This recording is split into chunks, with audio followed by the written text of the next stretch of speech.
بسم اللہ الرحمن الرحیم۔ السلام علیکم۔ عمران خان کا IMF کو خط سیاسی غلطی ہے یا نئی حکومت پر دباؤ بڑھانے کا مؤثر طریقہ ہے؟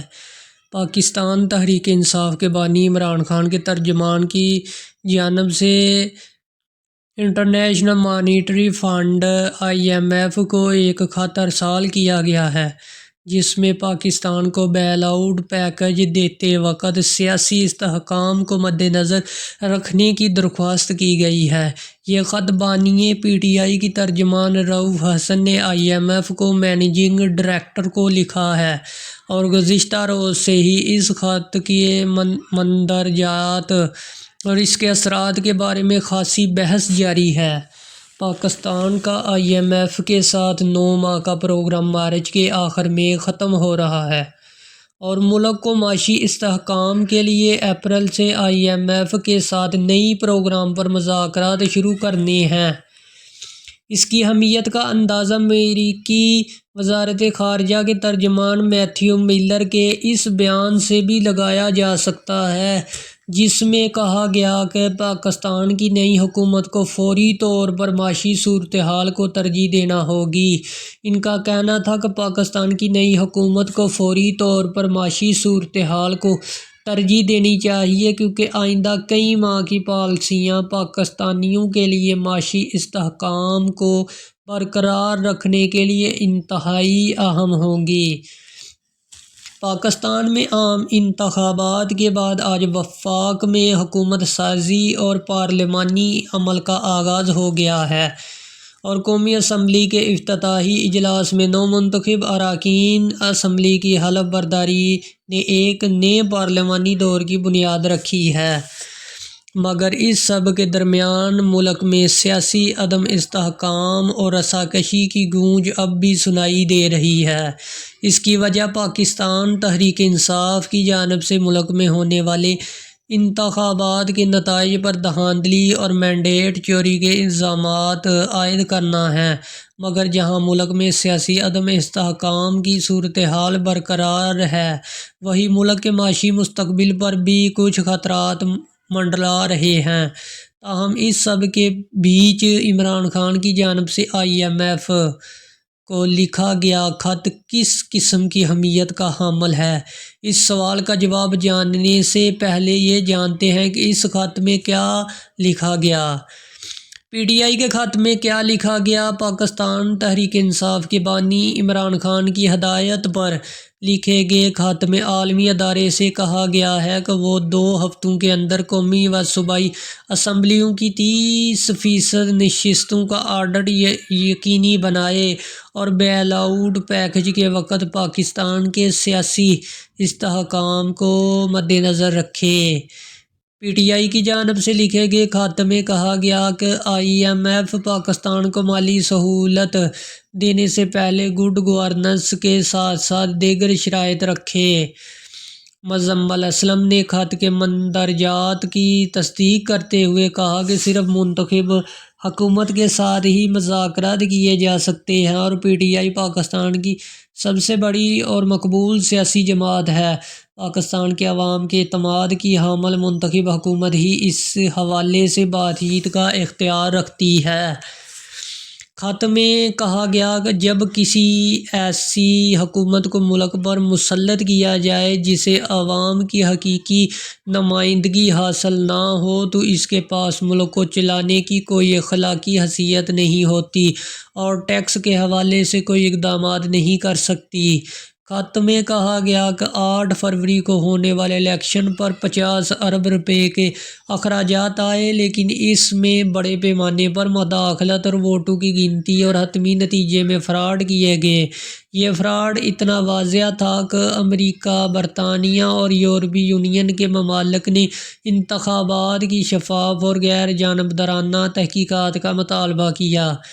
اس حوالے سے کہا گیا کہ ہم حکومت سازی، قرضوں کی ادائیگی اور قانون کی حکمرانی کے لیے IMF کی ڈیل کی اہمیت سے آگاہ ہیں۔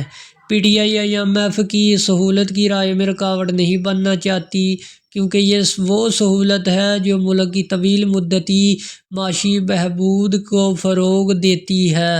اس حوالے سے کہا گیا کہ ہم یہ نہیں کہہ رہے کہ IMF تحقیقاتی ادارے کا کام کرے، لیکن فافن اور پیٹن کولیشن 38 جیسے اداروں کے تعاون سے الیکشن کا شفاف آڈٹ کر کے تمام اسٹیک ہولڈر کو مطمئن کیا جا سکتا ہے۔ PTI کا IMF کو خط ریاست مخالف اقدام ہے۔ نواز شریف۔ پاکستان مسلم لیگ نون کے قائد نواز شریف نے عمران خان کی جانب سے بین الاقوامی مالیاتی ادارہ IMF کو لکھے گئے خط کو ریاست مخالف قرار دیا ہے۔ جمعرات کو قومی اسمبلی کے افتتاحی اجلاس کے موقع پر پارلیمنٹ ہاؤس پہنچنے کے بعد میڈیا سے گفتگو کرتے ہوئے سابق وزیر اعظم نے سیاسی جماعت کا نام لیا بغیر کہا کہ IMF کو خط لکھنا ملک دشمنی کے مترادف ہے۔ انہوں نے مزید کہا کہ ایسے خط وہی لکھ سکتے ہیں، یہ ان کا وتیرہ ہے، کوئی دوسری سیاسی جماعت ایسے خط نہیں لکھ سکتی، آپ خود ہی نتیجہ اخذ کر لیں۔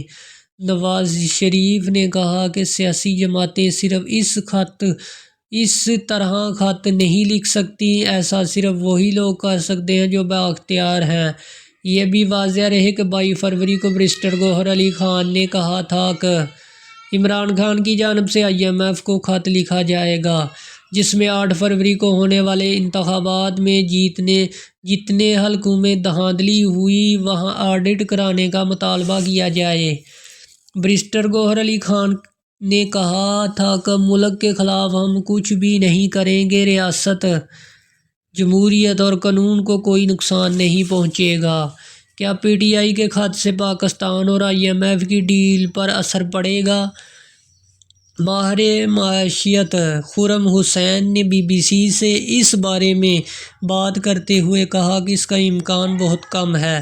ان کا کہنا تھا کہ PTI کی جانب سے لکھے گئے خط کی کوئی زیادہ حیثیت نہیں ہے اور اس کا امکان بہت کم ہے اس سے پاکستان اور IMF کے مذاکرات، تعلقات یا ڈیل پر کوئی اثر پڑے۔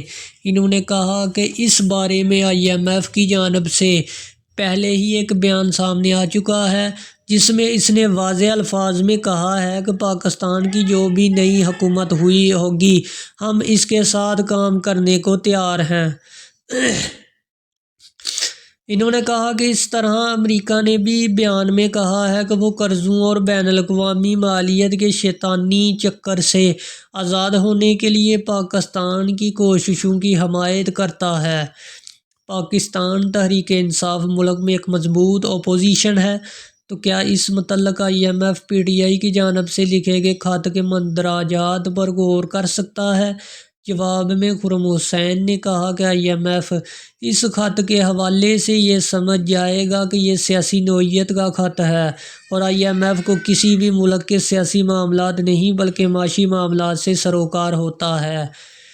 PTI سے منسلک ماہر معاشیاتی مزمل اسلم نے خرم حسین سے اختلاف کرتے ہوئے کہا کہ اس وقت IMF کا جو پروگرام چل رہا ہے اس کے لیے IMF وفد نے PTI لیڈرشپ سے بات کی تھی اور پھر نگران سیٹ اپ میں بھی جب پارٹی کے سینئر لیڈرشپ جیلوں میں تھے تو PTI کے سیکرٹری اطلاعات عبدالرؤف حسن اور چیئرمین بیرسٹر گوہر سے بات کی گئی تھی۔